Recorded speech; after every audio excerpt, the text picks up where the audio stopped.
Arun Mishra doctor साहेबांनी आपलं MD केल्यानंतर LLM केलेलं आहे, त्यानंतर MA केलेलं आहे, DMLT, D.Pharm, म्हणजे प्रत्येक फील्ड त्यांनी कोणतेही फील्ड सोडले नाही. मी डॉक्टर साहेबांनी विचारले, डॉक्टर साहेब तुम्ही दुसरे डॉक्टर आहात की त्यांनी डॉक्टरी पेशा केल्यानंतर डॉक्टरी कोर्स केल्यानंतर लॉचा पण कोर्स केलेला आहे. एक डॉक्टर ॲडव्होकेट भुतडा म्हणून आहे, त्यांना ॲडव्होकेट डॉक्टर भुतडा म्हणावं का डॉक्टर ॲडव्होकेट भुतडा म्हणावं प्रश्न आहे, परंतु जे काही म्हणा त्यांनी डॉक्टरी केलेली आहे आणि LLB पण केलेला आहे. आपले आजचे दुसरे स्पीकर आहेत मिस्टर राजेश शर्मा. यांचं कार्ड गोल आहे. मी त्यांना विचारलं गोल कार्ड काय आहे, तर म्हणे आपल्याला आपलं गोल काय आहे ते समजत नाही म्हणून कार्डच गोल ठेवला तर आपण गोल म्हणून कुठं गोलमध्ये पोहोचू. फार चांगलं उत्तम वाटलं.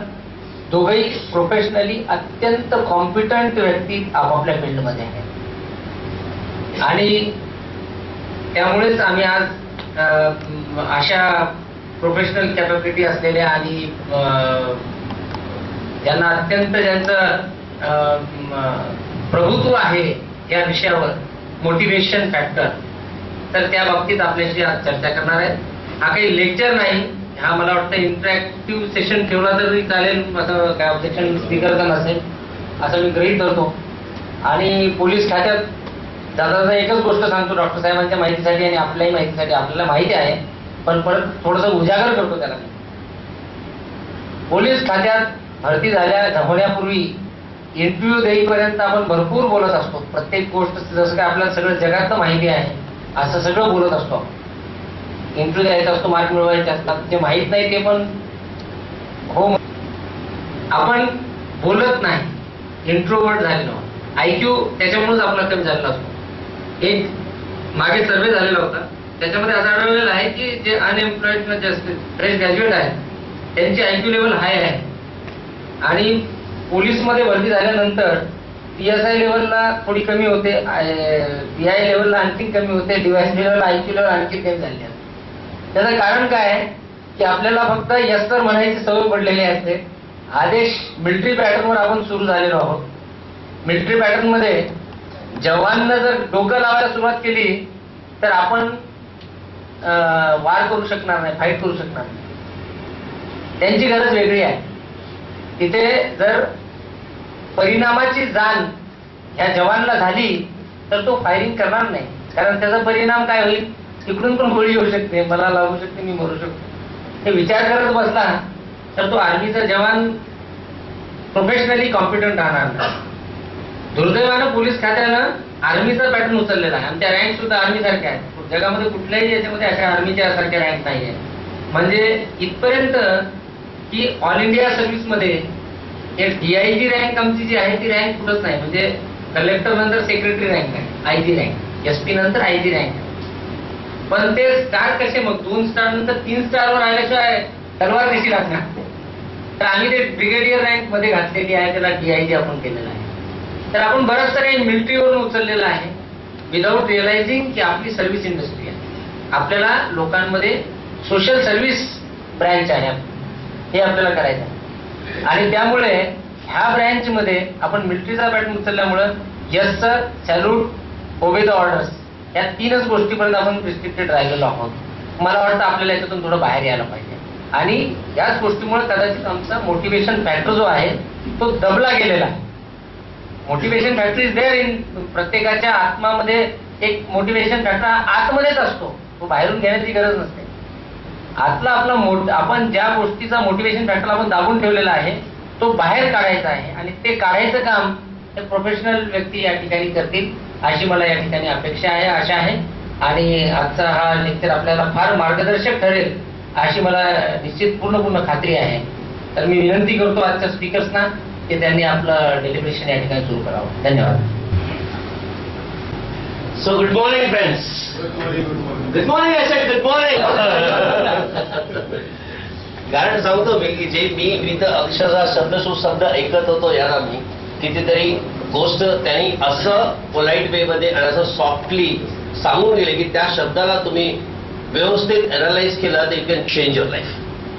लाईफ चेंज करायला एक फ्रॅक्शन लागतो, 1 सेकंड लागतो. जसं भीती निर्माण व्हायला 1 सेकंड लागतो तसं भीती तोडायला 1 सेकंड लागतो.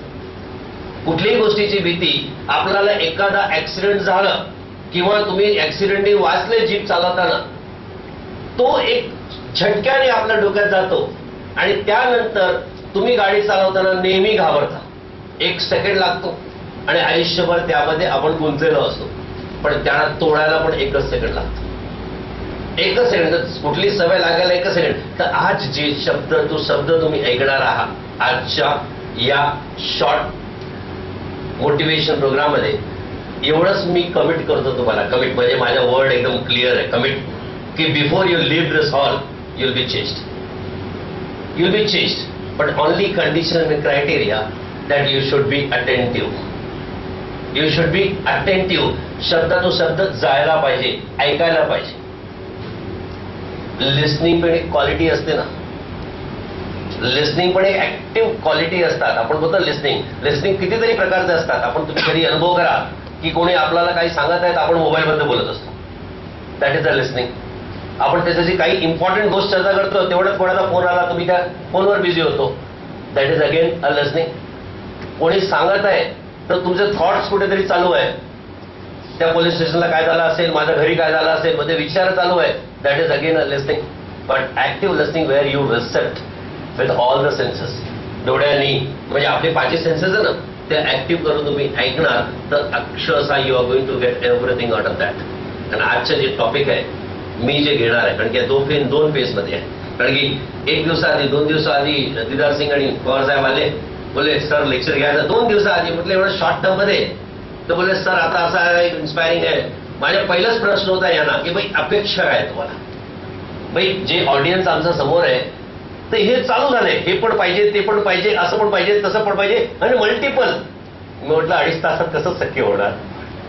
कारण की आमचा कुठलाही टॉपिक असेल तर त्या हिशोबाने जावं लागेल आणि एक जागेवर तुम्ही फोकस नाहीये, गोल नाहीये तर कुठे. तरीही त्यांची अपेक्षा होती, तर आम्हाला पण वाटलं की लोकांना काहीतरी इम्पॉर्टंट गरज आहे, तर का नाही सगळं काही मिक्स करून मी आणि राजेश बसलो डिस्कस करताना की असं काय करायला पाहिजे की त्यांना आपण पूर्णपणे सगळं काही देऊ शकू in short period of 2 hours or 2.5 hours, whatever been assigned. Then we came to conclusion ki why not do such a workshop where we could able to give everything to the people. तर आजच्या workshop मध्ये we are going to give everything to you. That will be in 2 phases. पहिला phase मी घेणार आहे, ते वेगळं topic आहे. आणि दुसरा फेज राजेश माझे मित्र घेणार आहे, ते शेवटचा टॉपिक आहे. पहिला फेज मध्ये असं साधे भाषेत सांगितलं तर गणपतीची मूर्ती कधी बनवताना तुम्ही वर्कशॉप मध्ये बघितली असेल ना. आता तर पहिले मातीची बनवतात. मातीची बनवल्यानंतर पण एक क्लिअर कट पिक्चर दिसायला लागतो. म्हणजे तुम्हाला हे लक्षात येतं की गणपतीची मूर्ती आहे. तो फेस माझा आहे. मग त्यानंतर कलर केला आणि त्यावर डेकोरेशन केलं तर दिसणार कसं येतो, तो फेस याचा आहे. So this will be in 2 phases, and if both the phases you have given attention, my commitment again goes that you will be changed person from here onwards. कारण की ज्या सब्जेक्टवर मी आज बोलायला आलोय, जे सब्जेक्ट मी सिलेक्ट केलंय ते रूट्स आहे सब्जेक्ट आहे. की एखादा झाडाची फांदीला आजार पडला तर आपण फांदी कापायला जातो, पण मुळात आजार पकडला असेल तर फांदी कापून इलाज होणार नाही ना, का नाही रूटाचा इलाज करायचा. तर माझ्या बाबतीत हेच घडलं होतं. मी डॉक्टर आहे, प्रोफेशनली डॉक्टर आहे. आज तुम्हाला मी कुठलं दुसरं रूपीत दिसत असेल.